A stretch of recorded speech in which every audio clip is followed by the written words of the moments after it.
Good evening, everybody, and welcome. We're learning tonight. God willing, we are learning next Monday night, and we'll stay on schedule. We ended up switching to Monday nights after all.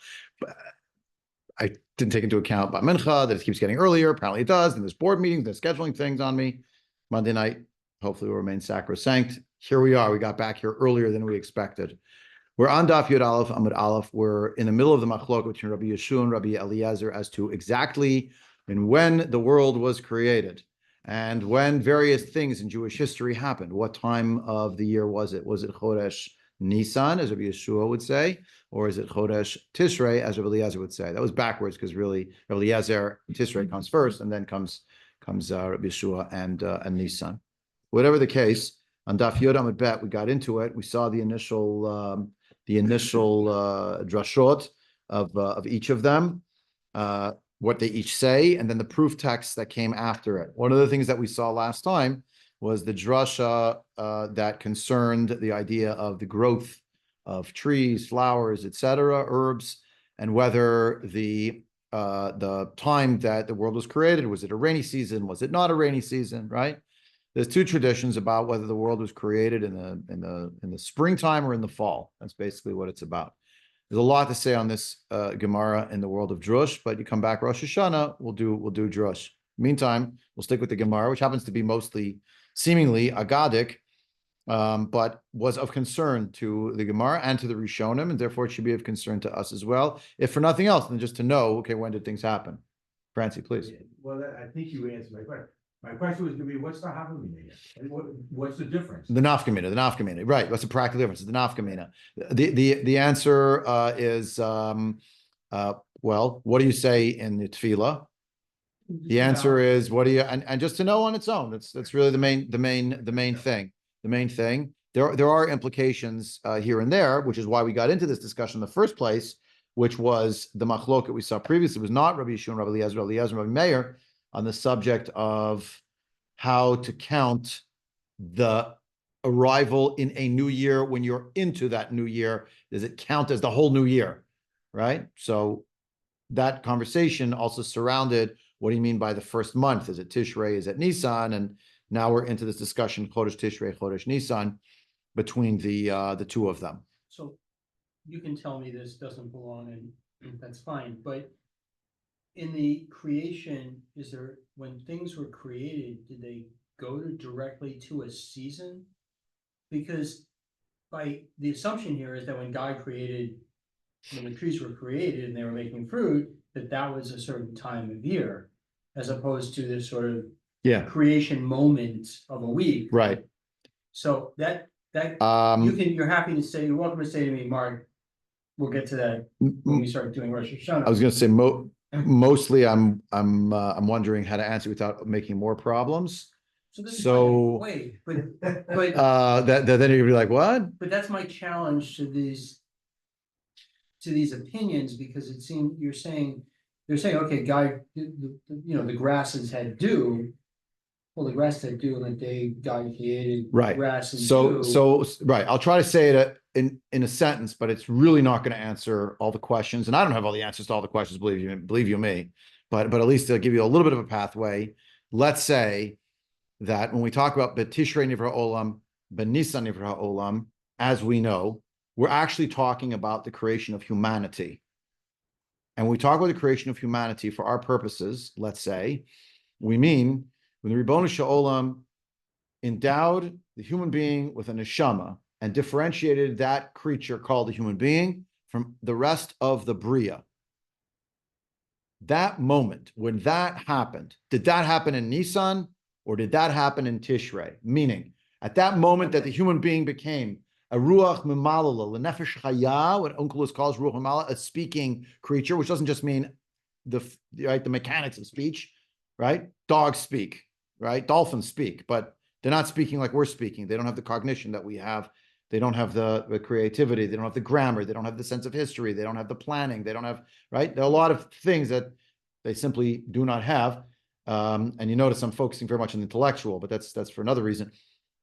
At the moment when the human being became differentiated by the Ribono Shel Olam from the rest of the Bria, what season was it then? Okay. Okay, you understand? That's great. Was it the fall and the rain was coming down and like there was just there was grass and there was fruit, but that's because maybe, because don't forget the rest of creation comes before, during the rest of the other phases previously, the other days, let's call them, things were developing, but at the precise moment when the human being becomes a human being, endowed with the Tselem Elohim, what season is it then? Okay? Got it. I didn't answer all the questions. I No, probably that's create fine. other questions, I but don't wanna- does that give you at least a pathway? It was, because otherwise it's like, well, I don't know, the creation seems to be this long process. So what do we mean when we say, well, what season was it? What do you mean, what season was it? It doesn't matter. Hashem, whenever Hashem started, it was the first season. So I don't know, was it spring, summer, winter, fall? It's a little bit of chicken and egg, right? So just so you know, at least the way the Gemara here on the level of Pshat presents itself, it's certainly chicken. Meaning, all of the elements, that's the last thing we saw last time. All of the elements of nature, and I'm underscoring this for reasons I won't elaborate on right now, at the moment of creation, which is for the purposes of our observance as Jews, as spiritual beings, relationship with the Rebbeinu Shalom, does not refer to commemorating the moment Hashem said Yehi or. It refers to the moment of Naseh Adam B'Tsalmenu Kidmutenu, etc. That moment, that's what we're talking. That's Rosh Hashanah on Tishrei. That's what's happening in the beginning of Nisan. That's the time. The question, well, and that's the machloket. Well, which is it? At that moment, what were the seasons up to? That's what we're asking, really. Okay, because really, at that moment, when the human being becomes a human being, endowed same by its creator, by the Rebbeinu Shalom, when the Borei Olam did that, at that moment, things, whatever had been growing, whatever up to, we want to know, okay, what up to it? That's that snapshot moment on the camera. What is it? That's what the debate is over here. Okay? Because really, as is borne out by the Sifrei Kodesh, Hein Benigla, Hein Benistar. I don't learn Nistar, but you can see it in Sifrei Chasidut, which I have a little bit of facility with. The creation, Yehi, or if you backdate it, would go to 25 Elul and 25 Adar. Nobody makes a holiday on that day. How come? Because we don't. Because the date that matters is when humanity becomes humanity. I don't want to say more because then I'm in Drusha land, but which is important too. But just looking in here in the Gemara, one Tav Yud Aleph Amud Aleph, it mentions Rabbi Yeshua ben Levi. That Rabbi Yeshua ben Levi, I'm like really halfway, maybe just over the halfway point in the narrow lines. The first word on the line is Hahu. The line underneath it says Levi. So it's Hahu Kid Rabbi Yeshua ben Levi. The Amr Yeshua ben Levi. Komasa Breshit, right? Refers to Masa Breshit over here. And it mentions it's really supposed to be Bik Komatan Nivru. It was created according to its stature, meaning V'hainu Eitz Pri Ra'ui Haya Liton Pri Miyad, meaning it was created in its full sense of being created. But I underscore, right? So you ask me, okay, did you answer chicken and egg? It really is chicken? No, at the moment that humanity was endowed with a neshama and became humanity, it was chicken. That's what you need to know. Chicken, it was tree, it was grass, it wasn't seeds. That's when it started. Yeah, okay, fine. And Ladata Nivru, Letzivyona Nivru. Again, trying to understand what that actually means. It can't mean it literally. Rashi writes, Ladatam, Sha'alam im chafatzim lihi bar'ot v'amruhein. Right? The Rebbeinu Shalom wasn't asking the flowers, would you like to be created? He's the creator. Right? So obviously there's a deeper meaning to what this refers to. And we'll leave it for now. Letzivyonan, right? That each one had its own character, its own way that it was going to be made, its own stamp that made it. You could say today we would maybe say its own genetic programming.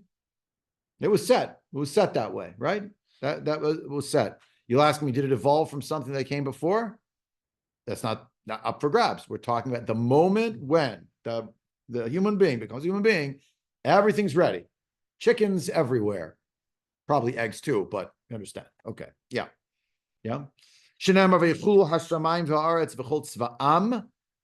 English. And so was completed the heavens and the earth and all of its host. Never forget the Ramban, right at the beginning, Breishi Bar Elokim Shemaim V'Haaretz. Shemaim and Aretz does not actually refer literally to the sky and the Aretz literally to the terra firma, but the world of Shemaim is the world of the spiritual. and the Aretz is the world of the physical. So v'chol tzva'am and all of its host. In English, sometimes host refers to, I don't know what, something else, to the host of the world having been created, the legions that exist. Al tikret tzva'am el tzivyonam, meaning everything was created according to its tzivyon. Bitam, you have here in Rashi, right? Bitam kol echad ve'echad vitfus kol echad ve'echad, everything with its own self-governing blueprint and right and its character. Rabbi El, so now we keep going. Rabbi Eliezer Omer, Minayin Shabbatishri Noldu Avot Shenemar, Vayikalu El Hamelach Shlomo Kol Ish Yisrael B'Yarcha Eitanim B'Chag. Right. So all the people gathered to the king, to Shlomo Hamelach, all of the Jewish men in the month of the mighty ones, Yerach HaEitanim. Says Rabbi Eliezer B'Chag Yerach. B'Chag meaning on Sukkot. Yerach Shenoldu Bo Eitane Olam. It means it's the month when the mighty ones of the nation were born. Who are the mighty ones, the most mighty Jews ever? It's Avraham, Yitzchak, and Yaakov. My mashma, the high Eitan, listen to Kifehu. How do you know that the word Eitan means something strong? Kirichtiv, as it says in the pasuk in Parshat Balak, Eitan Moshavecha. Use that expression, the mighty ones of your dwelling. Ve'omer Shimu Harim et Riv Hashem ve'Eitanim Mozdei Aretz. Hear mountains. The mountains should hear the quarrel of God, meaning the rebuke of God, or the fight fought by Hashem, kind of thing. And the mighty ones, the foundations of the world, most they aretz. The Omer, and there's another pasuk that says, "Kol dinei zeba medaleg al harim mekapetz al hagvaot medaleg al harim bischut avot mekapetz al hagvaot bischut imahot." All of these psukim in order to prove that the word eitan refers to something strong, and the word eitan, the eitanim, refer to mountains, and esa einai el heharim, al tikri harim el ahorim, the mountains, medalig el harim, that's in the merit of the avot, they're compared to mountains, and skips over the hills, that's in the merit of the matriarchs. So the harim keneged the avot, the gvaot keneged the imahot, harim eitanim, and chodesh eitan, yerach eitanim, the mighty ones of the month. Yeah? We got to it's the month of the mighty ones, refers really to Avraham and Yaakov's birth. That's Rabbi Eliezer's contention, and that's how he seems to prove it. We see Rashi, V'omer Shimu Harim et Riv Hashem ve'Eitanim, Alma Hem Eitanim Hem Harim. The mighty ones are the mountains. V'Ashkechan Denikru Avot Harim Shneimar B'Daleg El Harim V'Dileg Et Akeids B'Shvil Harim. God skipped over whatever the time period is supposed to be in exile in Egypt on account of the patriarchs. And Mekapetz Aligvot, also with regard to the Imahot, they also had a merit as well. That's Rabbi Eliezer's contention, that the Avot were born in Tishrei. We saw previously, it's not all the Avot, it's Avraham and Yaakov. Yitzchak, everyone seems to agree, was born on Pesach. We'll come back to that one because it's coming up on the list. But right now, if you're looking at the list on 10b, 4 lines up from the bottom, right? B'Tishrei Nivra Olam, B'Tishrei Noldu Avot, B'Tishrei Meitu Avot, B'Pesach Nolad Yitzchak. So it's going in order, yeah? Now, what does Rabbi Yeshua hold? Rabbi Yeshua Omer Minayin Shebenisan Noldu Avot. I'm three lines up from the bottom of the narrow lines, right? Rabbi Yeshua Omer Minayin Shebenisan Noldu Avot.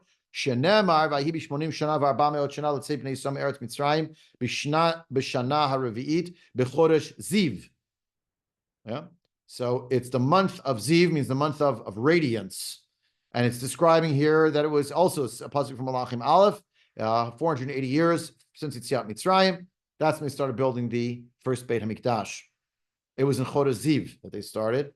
Says Rabbi Yeshua, first of the wide lines, fifth word in, Zivatnei Olam. That's when the radiant ones of the world were born. They were born in that particular month.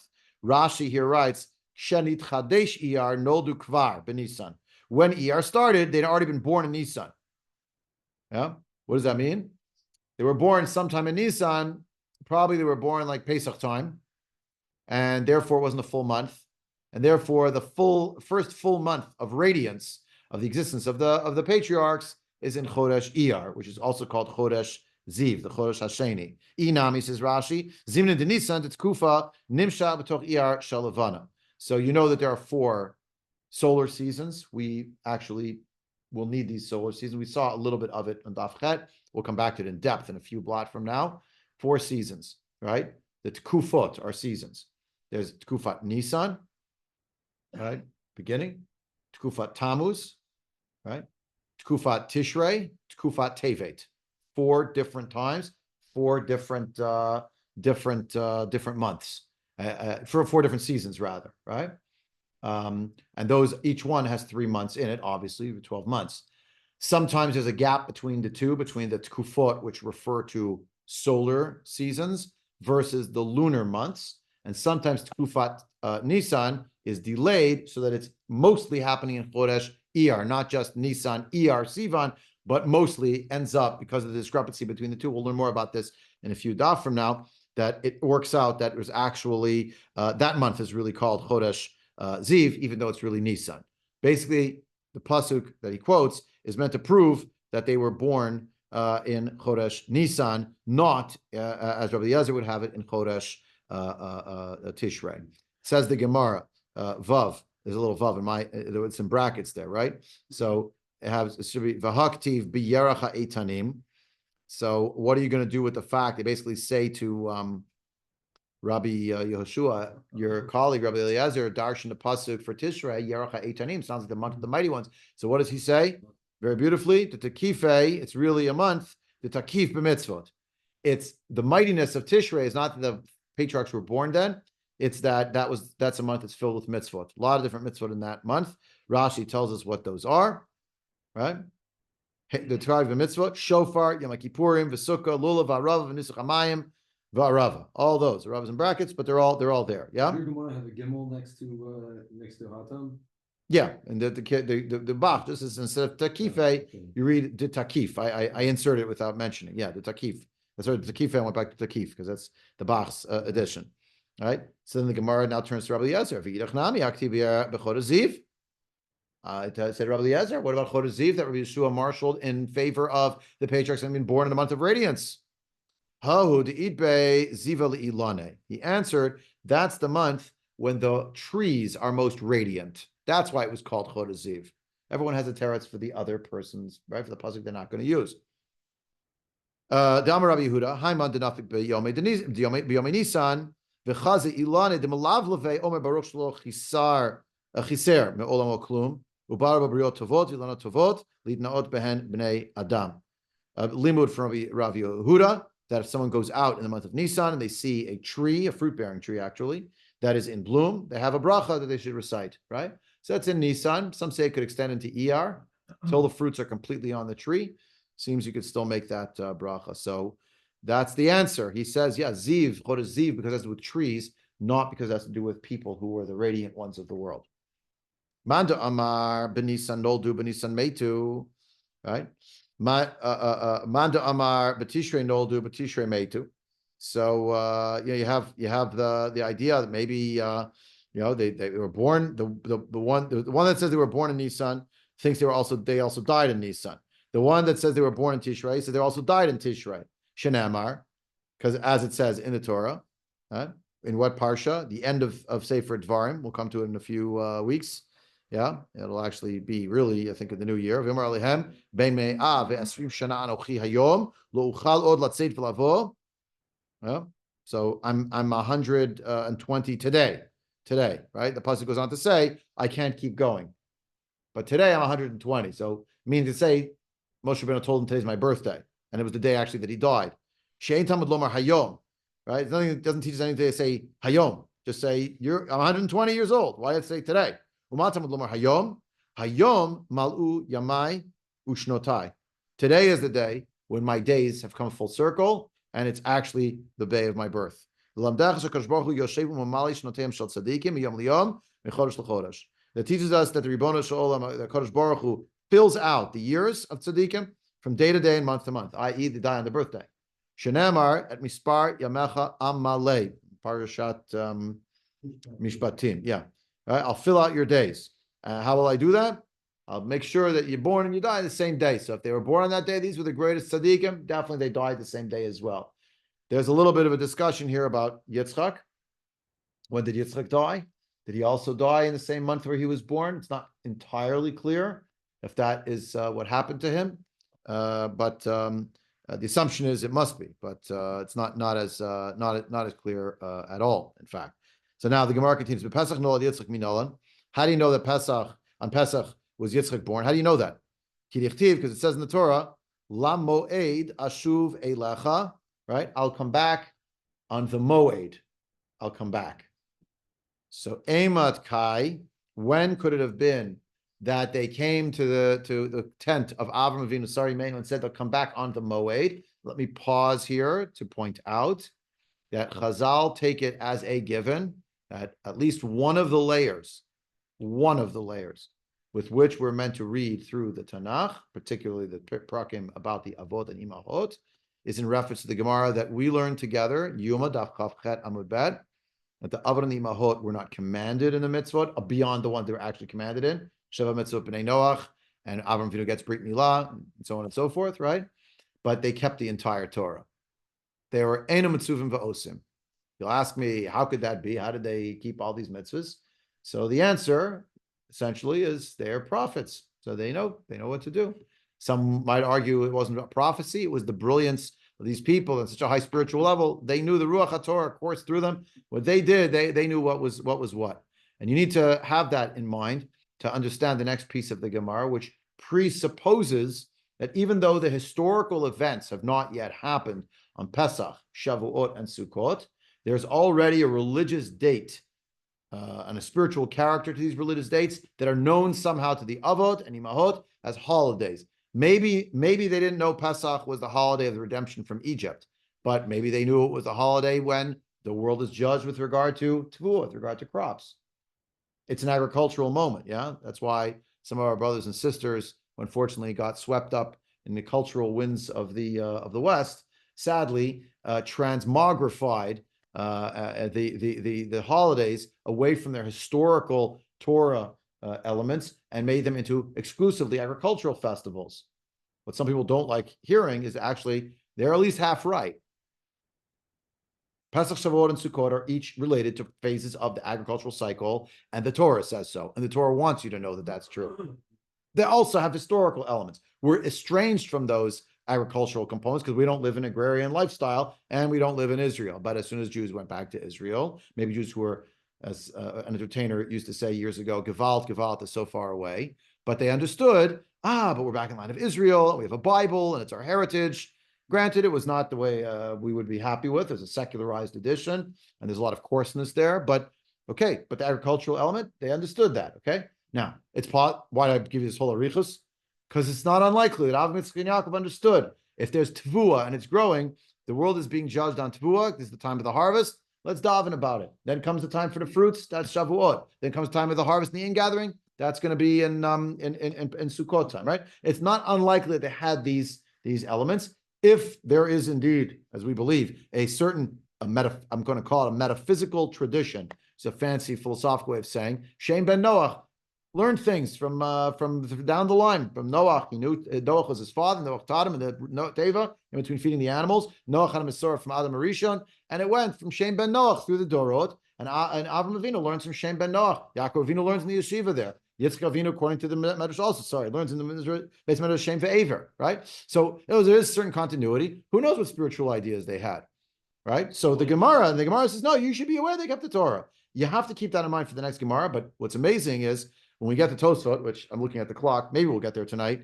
It's a fantastic because it engages the fact there are midrashim that contradict this Gemara and tries to reconcile the midrashim that run in the face of this Gemara. How do you reconcile them? Because everybody knows what Rashi says, what the midrashim say, the Mechilta, you'll see. And it's a great example of where you see right here, the world of Medrash is being analyzed by the Rishonim. We'll get to it in a few minutes. Yehuda and then Larry. Yeah. They say in Avraham that apparently it was Pesach at the time. Right. Lushi v'asi ugot. Right. That's going to be in the Tosafot. Which sounds, and Rashi there actually says Pesach Haya. It says. Now, you're going to ask me, they were sitting, they had a Seder, but Yetziat Mitzrayim. First of all, Avraham Avinu actually had a Yetziat Mitzrayim. Yeah. Remember? Like it. He had actually a Yetziat Me'or Kazdim and a Yetziat Mitzrayim. He had both. And when he had Yetziat Mitzrayim, it also had miracles involving Makot against Paro and his people. Well, it was one Makkah, it was Negoyim, yeah, but they got some kind of, again, was it exactly the time of Pesach? I don't know if any Midrashim say that. Savir was Pesach time, and if it wasn't, he made a holiday, it's called Pesach. They have a Korban Pesach. Why? Why would he have a Korban Pesach? Right? Maybe he had a Korban Pesach because he understood that it's the mazel of Tleh, it's the mazel of lambs, and maybe because he understood that in antiquity, in Sumeria, people worship stars. They're Ovdei Kochavim Mazalot, and therefore to signify that that's not something we believe in, he said, I'll turn that into something that instead of being a holy object held at bay, I will use it in my religious service to serve Hashem. I'm ad-libbing a little bit, but not by much. Okay. Now look in the Gemara. Oh, sorry, Larry. I didn't acknowledge you. I'm sorry. What about Torah? So that's the question. What do they know about Torah Kohanim? And obviously they know in Mishkan. So do they know? They kept Torah Kol Torah Kula. Kol Torah Kula applied to them. Are they all Kohanim automatically? No, you could. Shem ben Noach. Who Kohen El Elyon? It's not clear who it's talking about exactly. Anyway, okay. Is it Avraham? Is it Shem? Seems to be Shem. Okay. Shem is the Kohen, in other words, the Kel Elyon. So what do they know? What are they keeping? And what does it mean? You don't have a Mishkan, you don't have a Kruvim and a Luchot, and okay. Anyway, back to the Gemara. Okay. So the Gemara reasons that when the Torah said Lam Moed Ashuv Elecha, that it means a moed, like in Sefer Vayikra, Perek Chav Gimel, a moed is a holiday. So you're going to come back the next holiday that you have. Again, presupposing that Avin Yitzchak Yaakov qua the Gemara in Yuma Daf Chavchet. Of course, they had the Yom Tovim. They kept the Yom Tovim. They kept every aspect of Torah. So Eimat Kai. When is this? Elim Pesach. If actually the angels came on Pesach, Vika Amar Le Ba'atzeret, and they meant we're going to come back at the moed, and your wife is going to have a baby. Right? Shuv lamoed shuv elecha ulasarabein. Ka'et chaya. Sorry, ka'et chaya. Yeah, ulasarabein. So the Gemara says what? In 50 days she's gonna have a baby. B'chamishin yomin mika yalda. It's not possible. How's that gonna happen? Ella the kai ba'atzeret. Maybe it was on Shavuot. The ka'amar le b'tishrei. It meant they're gonna come back in Tishrei, meaning Chodesh Tishrei and the holiday of Sukkot. So akati. In 5 months, how could she give birth? Ella dekai b'chag v'kamar la b'nisan. So no, it must be they came Sukkot time, says the Gemara, and they said we'll come back Pesach, and the Gemara says, wait, that's only 6 months. Some can give her a baby in 9 days. Do it 50 days or 5 months too. Great point. Great point. Point. Great point. Of course, if that happened, since we already have the great miracle that she's 90 and she has the baby, the Torah would have actually said, oh, and by the way, she conceived and had the baby inside of very few days, but didn't say that, right? So the fact that it didn't say that seems to leave the Gemara saying that has to be through a natural process. The main nace is that a woman who was already menopausal and then somehow became fertile again and had a baby. So medrash that she never had a womb at all. That's already yet another medrash. Don't forget the Rambam. The Rambam says you cannot reconcile all the midrashim. Don't try. That's not the point of the medrash. Yeah, yeah. Okay. So, yeah. Okay. Anyway, so maybe the angels came Sukkot time, and they told her you're going to have the baby Pesach time. So akati b'shiti yarach mikiyalda. How's she going to have a baby in 6 months? So Tana, we learned otashana me'uberet haita. It was they added extra month to Adam. It's good, right? So that's 7 months. But you're asking yourself, wait, Avinu was Makadosh Chodesh? How does he know it's going to be an extra month or not? Yeah, right. Was he says, yeah, is it Bezdin? He's figuring out how to add. He's adding an extra other. He's adding a. That's what the Gemara says. She was Mu'uberet. No, the year is Mu'uberet. She was Mu'uberet. The year was Mu'uberet. Okay, so sof kimad limar yomei tuma batzrei lahu. So in the end, we have to take off the fact that when she originally became fertile again, the first thing that happened was she became a nida. Yeah. So if you look in Rashi here, Rashi gives you a bit of the backstory, right? We'll read actually. Look in Rashi. Lamoed ashuv Eilacha liyom tov haba rishon u'lisarabein. I'll come back the next year, the first yantif, and she'll already have a baby. As much as you can push off from between the day of the getting of the news, the day that she actually had the baby, you should push it off. So you could find the time of pregnancy between the two holidays. Right?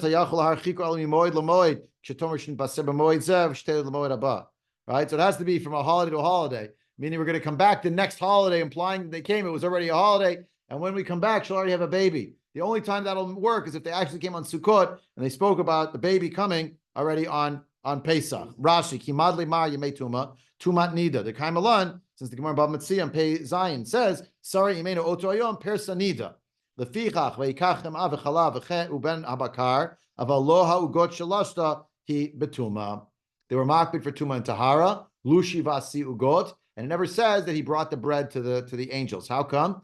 To the wayfarers, because he believed in tuma and tahara, and while she was kneading the dough, she became a nida on that very day. So she didn't want to give out the dough. It was tameh. They were very makbid in those days. They were not so makbid tuma and tahara in that way. If a woman who's a nida would make challah, make a bread for Shabbos, we're not going to say it's tameh. We need it, but high level, yeah. So when you take off those days, so you have too few days still. You still have too few days. How is she actually going to be able to have a baby in such a short span of time? Because you have to take off in those days, by the way, before the two systems, if you know what it is, of Nida and Zava were amalgamated in two separate systems. The system of Nida, that's not how we practice it today, but that's how it was in the biblical time period. Karaites continued in this way. The Nida means it's 7 days. The woman becomes a Nida. She bleeds for as long she bleeds. She's counting that whole time. When she gets to day 7, she automatically, after 7 days, she goes to the mikveh automatically. There's another system called the system of Zivut, of a Zava Katana, Zava Gedola. We say Zava Gedola. And long story short, we maintain Zion Nikim. The woman has to have 7 days without any bleeding. But back in the day of course, now's the time you should ask me, well, if they kept the whole Torah, so how come they didn't know they were going to amalgamate the system of Zava and Nida? Right? So there is actually an answer to that when Rabbi Zera says that the reason why we have the two systems amalgamated, the women were makbid to wait 7 days, is the Jewish women at a certain point in the Second Temple period, I believe it's in Bayit Sheni, really, Rabbi Zera says the women were machmirot al atzman afilu tipat dam kechardal to wait to make sure 7 clean days.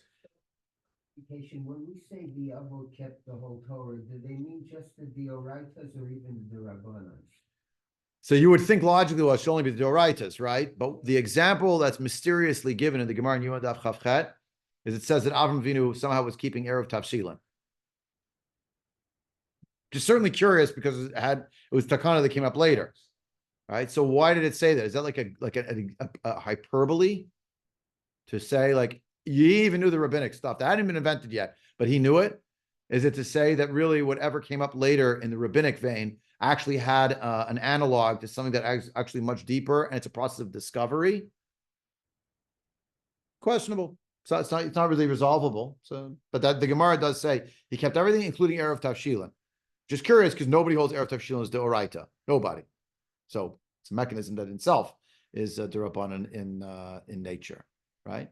So while I'm turning your head, I'll point out there's a Holocaust survivor named Mario Livio, mathematician from Romania, professor at Hebrew U for years. Then he moved to America. He wrote a book about mathematics. And the book is called something like, Is Math Invented or Discovered? Is mathematics a human system that we impose on the natural order in order to make sense of it? And there's no such thing as mathematics, it's a human construct? Or is it actually an architecture of the universe that exists that we are always and forever discovering that was actually always there, and our job is just one of uncovering things? It's a whole book, so you'll have to read it. But oh no, sorry. The name of the book is God a mathematician? Is God a mathematician? But the basic question he asks is mathematics invented or is it discovered? Chicken and egg. Okay. Anyway, yeah. Seder. Anyway, and maybe not. Plato, Aristotle. I don't know. Was everything discovered? Are we figuring it out? I don't know that. We diverted. Yeah. I took you off topic. I'm never getting to Tosafot at this rate. Point to 9. is considered blue moon. Huh? The moon is at the closest to Earth. Now, tonight. Tonight is Ah. Tu B'Av. Too bad. Yeah. Femad. Okay. Look in the Gemara. So Amar Marzutra, Afilu Mandama Yoledet Latisha, and Yoledet Mekutoin. Even according to the one who says that a woman gives birth after 9 months, it means literally 9 months. However, Yoledet Lashiva, Yoledet Lamekutoin. If we say the woman gave birth in 7 months, it doesn't mean literally 7 months. It means into the 7th month. Does that sound familiar? It's like into the 3rd year, into the 2nd year, into the, right? So that's the same kind of idea. And Marzutra points out into the 7th year, into the 7th month here, into the 7th month. What's into the 7th month? Tishrei. Let's say that's when she got the news. You do the math of how many days it was that she was in Nida. Then they conceived right after that. And then you count up the days, you get the Pesach. You could work it out that it was actually into the 7th month. It was 6 months and a couple of days. Shenemar vayhi litkufot hayamim. So it uses the expression. So if you use that, you don't need the leap year, right? I mean, Yeah, right, even right, without- right. So for instance, it says, with regard to Chana, vayhi litkufot hayamim. So miut tkufot shtayim. A tkufa, I told you, is 3 months. The minimum of tkufot, when something's in plural in Hebrew, the rule is, unless you're told the number, then assume that plural is the minimum of plural, which is 2, of plurality, minimum plurality. So miut kufot shtayim, miut yamim, right? Shnayim, minimum days 2. So 30 plus 30 plus 2, 62. So maybe that's how we get to it, and we arrive at that exact time. Yeah. So if that was all there was to say, we could just sort of scoot along on our merry way. But I have 8 minutes. I don't know how to do a toast in 8 minutes, but I got to try to climb this mountain with you. It's just astounding. Tosafot here, Dibro Matcha, Ela de Kai B'Chai V'Kamar La B'Nisan. Yeah. Okay, you with me? It's a long, Yeah, the- But a long post. we can do it. It's not. It's even longer than you think, because the truth is, there's an addendum that's on the next page. It takes up like the first 8 lines on the page, right across the whole page. It's actually related to this Tosafot. I don't know if we'll get there. We probably won't get to that one, but just listen to this, and it gives you a window into how the Bali Tosafot are analyzing the Gemara in light of the fact that there are other Sifrei Kodesh in the world of Chazal, the Mechilta, the Seder Olam, there are other Sfarim that also have weight. So which one gets more weight? How do you reconcile them? And of course, the work of Tosafot is reconciliation. El Dekai B'Chag V'Kamar La B'Nisan. It must be, the Gemara had said, the angels came. It was Sukkot, and they told her, you're going to have the baby Nisan. Moed, meaning holiday to holiday. Say Tosafot. Suga de Shmaita, Muchach de B'Tishri Nimol Avraham Avinu.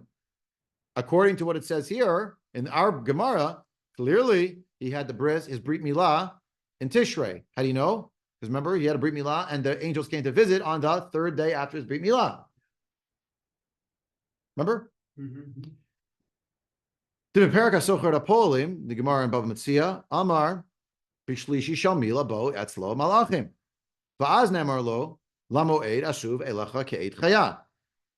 Okay.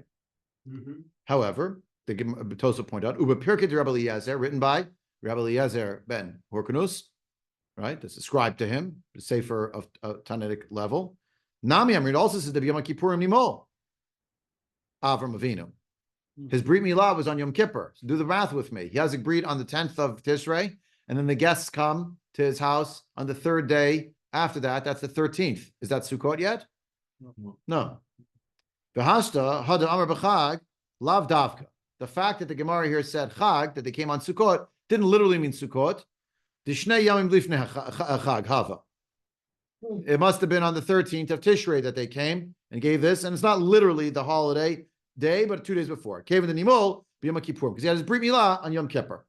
V'afagav demashma hachal moed rishon hachi ka'amar. Even though it seems to say the first holiday, which the next holiday, so they came on the 13th, it could have meant you're gonna have the baby in the next holiday, meaning on Sukkot in 2 days. No, hachi ka'amar. This is what it meant to say. La moed rishon achar hachag. Yeah, after this holiday, the first holiday. Achar hachag zeh. The kaima bay, the ki'ilu kaime b'chag, dummy. It was as if it was already Sukkot, because they came like right before Sukkot. It was Sukkot season, is the point. Cave into lohavabo ki'im shnei yamim lefanav. It's only 2 days before. Yeah, and the Gemara then continues. Tosafot continues. Ulamai demaskina di yoledet l'shiva yoledet l'mekutoyin But according to the one who holds, as we saw in the Gemara, that you could have the Mekutoyin, that it could be into the 7th month, you don't need to say that it was an extra month added of Adar. You know why? Because it would work out anyway. If he had his Brit Milah on Yom Kippur, 3 days he lapsed, the Alachim come. They give him the news. She becomes a Nida at that exact moment. That's why she became a Nida, because they gave her the news. She couldn't understand it, right? It's Chak Sarah. She became a Nida, Parsa Nida right then and there. And then she laughed, etc. So then you need 7 days. So that's already 13, count up, 13. So 13, 14, 15, 16, right? The 5th day of Sukkot, she could already go to the mikvah. Okay, you'll ask me, how's she going to the mikvah? What does she know about mikvah? Refer to our previous conversation. Yeah. So Tavlanami Belel Chamishi L'chag, V'afshar Diyalda B'yom Achron Shel Pesach. And we say that Yitzchak was born on Pesach. It must have been the last day of Pesach. So that way it would work out that it's like it's enough into the 7th month. But now look at this. Ella Mishum da Amrina Beseder Olam Uva Mechilta Beparshat Vayisu B'nei Yisrael Miramses De Betet Vav B'Nisan Nolad Yitzchak. If you look at the Mechilta and Seder Olam, it actually says that no, on the 15th of Nisan Yitzchak was born. Umiu Pliyi Adahacha De Ka'amar Nami Betet Vav B'Nisan Dibar Kodesh Baruch Avram Betet Vav B'Nisan Ba Malachim Levasro. Right, and then there's another piece that actually appears right then and there. Right in that section that says that actually on the 15th of Nisan, God talked to Avraham Avinu, told him he's going to have a baby, and the 15th of Nisan, the Malachim showed up. Rabbi Meir Shliach Tzibur, who's Rabbi Meir Shliach Tzibur? He is Rabbi Meir Bar Yitzchak. He is a Rishon, the generation before Rashi. He wrote Akdamut. He's one of the earliest Chachmei Ashkenaz. They call him Rabbi Meir Shliach Tzibur. Why? Because he wrote a lot of tefillah. So Yasad b'Mariv shel Pesach were special extra things that were written into Mariv on Pesach. It says there umatzot afa v'yochlu b'leilei Chag Pesach. By the way, who came in the next generation? Rashi. What does Rashi write? Lushi v'asiugot Pesach haya. It was part of the pasuk. Matzot afa v'yochelu. Oh, sorry. Umatzot afa. V'yochelu. And then b'leilei Chag Pesach. No, this is part of the Ma'araviot of Pesach. It's not a pasuk. Umatzot afa vayochlu b'leilei Chag Pesach. Yeah, the matzahs were baked and they ate it on the night of Pesach. V'amrin b'Breshit Rabbah, and if you look in Breshit Rabbah, in the Medrash Rabbah, which Breshit Medrash Rabbah, very very early, Lushi v'Asugot Hada Amart shePesach haya, right? So in other words, he says I'm marshaling different sources from other places in Chazal where the Malachim came on Pesach to give the news, not on Sukkot. Meaning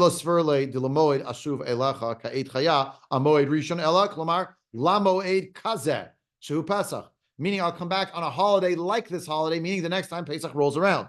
That's what unkelus, very high stature of translation, translated. The time that you're in now, well, you'll be standing here again in a year from now. Right?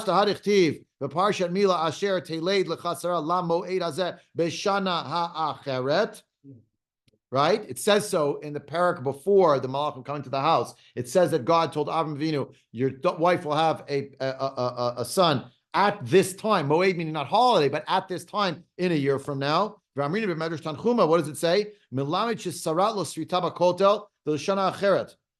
Yeah, that as it were, a line was drawn on the wall, saying, "You see the shadow? The sun goes till here. There's a shadow over here. When the sun returns to exactly the spot, meaning in a year from now, that's when you'll have the baby." So therefore, the Tosafot would say, "Al korcha de b'tetva b'Nisan nemar." Must have been on the 15th of Nisan.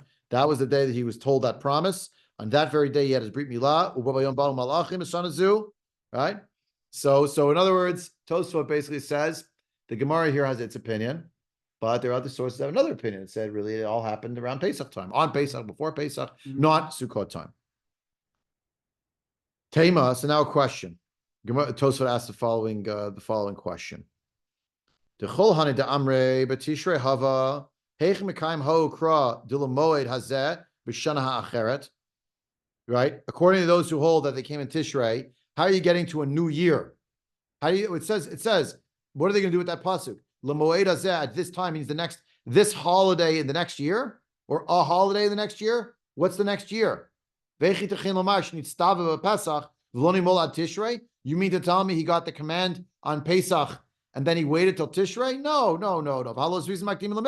We learn about Zrizim Makdim Mitzvah to be alacritous in doing a mitzvah and run to do it from who? From Avraham Avinu and Brit Milah. And what he did at the Akedah and all things that he did, he always did with alacrity. So now you mean to tell me Hashem talked to him Pesach time and he told him in Perek Yud Zayin, chapter 17 in the Torah, he told him, oh, next year at this holiday, you'll have a child when it's over here, when the line is over here, and you have to do a Brit Milah in order to have this child. And Avraham Avinu waits till Sukkot to have Brit Milah? Lo yitachen. V'od haktiv b'etzem yom hazeh. It says actually in that same section, chapter 17 of Sefer Bereshit, the same day he got the mitzvah, the same day he did what he had to do with the Brit Milah. He didn't wait a month, he didn't wait a week, he waited a day. It's the same day he went and did it. Right? So Bo Shetzivo Mal. So for Omer Rabbeinu Tam, the Hana de Omer B'Tishrei, those who hold all this stuff about Tishrei here, Sfira Lahu ki Rabbi Yehoshua. They hold like Rabbi Yehoshua. The Amar B'Nisan Nivra Ha'olam. If the world is created in Nisan, then when you're holding on Sukkot, and if using this logic, Avraham had the Brit Milah on Yom Kippur. 3 days later, the angels come. His wife becomes a Nida. He gets the news. She becomes a Nida. 7 days elapse. They conceive the child on Sukkot.